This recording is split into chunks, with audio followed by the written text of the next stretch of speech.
Hello everyone.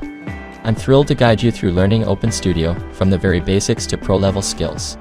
This video kicks off our journey, introducing you to the core logic of modeling in OpenStudio. I'll keep things concise and fast-paced to cover the essentials. If it feels a bit quick or packed, don't worry. As we dive into hands-on work with the software, you'll get plenty of practice to make these concepts second nature. Plus, this video is always here for you to revisit whenever you need a refresher. Let's get started and unlock the power of OpenStudio together. A building is fundamentally a human-made structure designed to shield its interior from external environmental conditions. The components that form this barrier, such as walls, roofs, and floors, are collectively known as the building envelope. This envelope serves as a protective shield, guarding the interior against elements like rain, snow, wind, and extreme temperatures to ensure a safe, comfortable, and functional space for occupants. To enhance comfort, the interior is often equipped with HVAC systems. Designing an effective building envelope involves several key considerations. It must be structurally robust to support its own weight, impervious to water and other environmental threats to prevent damage, secure enough to block pests or unauthorized entry, and aesthetically pleasing. While these aspects are critical and explored in depth across various resources, this tutorial focuses specifically on the energy transfer dynamics through the building envelope. Several methods are available for creating the envelope and interior geometry of an OpenStudio model. The OpenStudio application includes an integrated floor plan editor that allows users to design two-dimensional floor plans for each building level. Alternatively, the OpenStudio plugin for SketchUp enables detailed three-dimensional geometry modifications. Users can also leverage CAD tools that support exporting geometry in GBXML format, which OpenStudio can import. Additionally, the OpenStudio API supports procedural geometry creation for OpenStudio models. While this tutorial emphasizes the free, open-source floor plan editor within the OpenStudio application, the concepts discussed in this video apply universally to the geometry of any OpenStudio model, regardless of the tool used.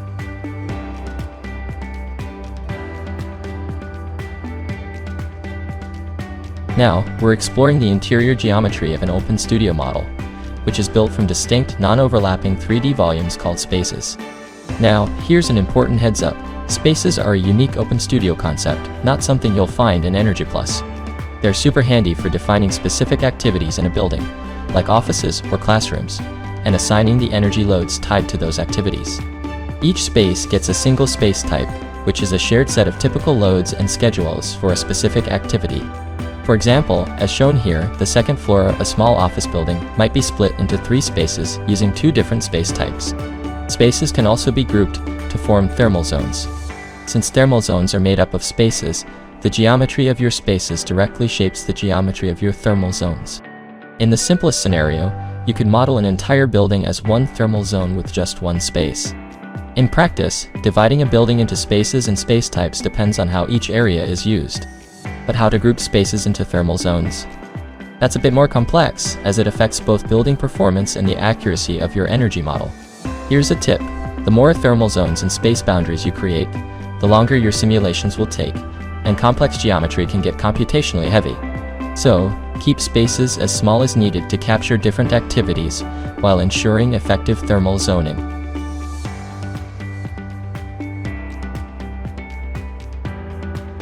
In an OpenStudio model, every space is enclosed by surfaces, which are infinitely thin, two-dimensional polygons that separate the space's interior volume from its exterior surroundings. The normal vector of each surface, determined by tracing its vertices using the right-hand rule, always points outward from the space. Together, these surfaces define the space's total volume. Failing to fully enclose a space by omitting a surface can lead to inaccurate volume and area calculations, which should be avoided. Let's talk about surfaces and their critical role in managing heat transfer in and out of spaces and their associated thermal zones. As shown in this diagram, surfaces handle different modes of heat transfer, shaping how energy flows in your model. One key thing to remember: sunlight doesn't just pass through a surface into a space. For transparent openings like windows or skylights, you'll need to model them separately as subsurfaces, which we'll cover in more detail later in this chapter. One question new modelers often ask is, how to handle surfaces since they're modeled as infinitely thin in OpenStudio, while real-world building surfaces like walls or floors have actual thickness. Here's the trick. For any surface exposed to outdoor or ground conditions, place it on the exterior face of the building element, as shown in the diagram. For interior surfaces, like those between spaces, position them along the center line, as illustrated. This approach ensures you accurately capture the full exterior area exposed to the environment, which is key for precise energy modeling.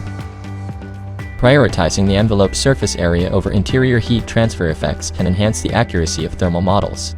However, this method extends floor surfaces into wall cavities, resulting in a slightly larger floor area than the usable space.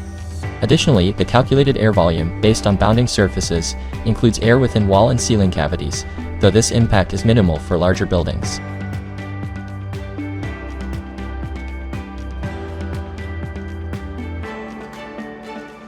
Surfaces are categorized as walls, floors, and roofs or ceilings, enabling calculations like total floor area or exterior wall surface area.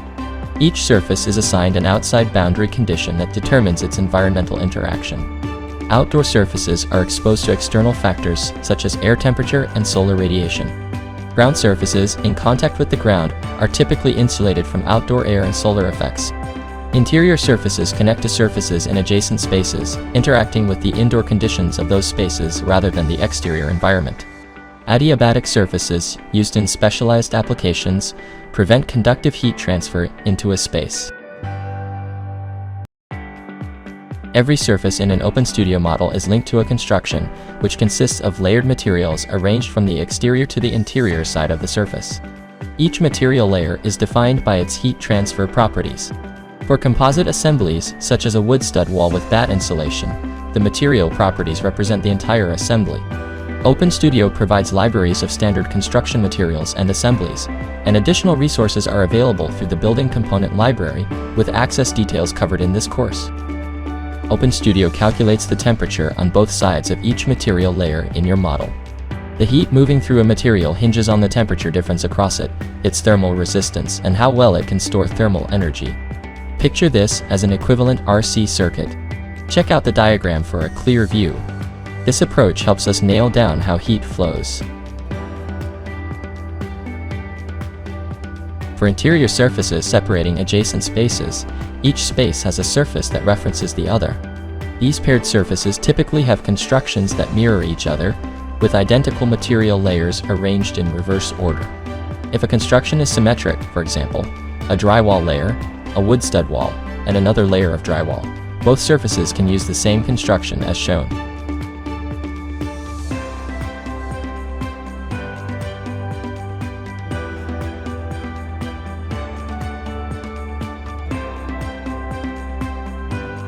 Today, we're diving into subsurfaces, those openings like doors, windows, and skylights that bring life to our building models. Subsurfaces are tied to a parent surface, overlapping it, and their area is subtracted from the parent's total area when calculating heat transfer. Just like surfaces, subsurfaces need their own constructions, which define how they handle heat and other properties. For opaque subsurfaces, like doors, you can often use the same opaque materials as the parent surface. But here's a key point: every subsurface must be explicitly modeled. Simply cutting a hole or leaving a gap in a surface or space boundary won't simulate air movement or let light through. It's not that easy.